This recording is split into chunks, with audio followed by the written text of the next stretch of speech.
তুই খালপি ছেলে করছে রেকর্ডিং করতে হার ভাঙিয়ে দেবো রেকর্ডিং করছে দেখো রেকর্ডিং করছে হ্যাঁ করতে হবে রেকর্ডিং কি করছে মানে হচ্ছে মানে এই চলে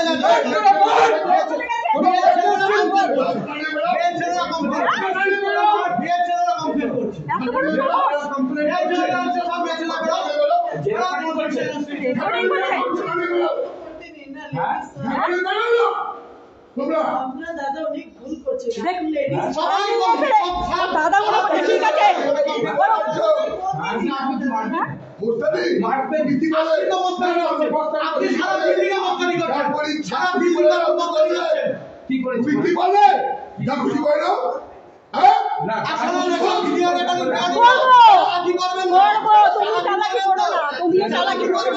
ঠিক আছে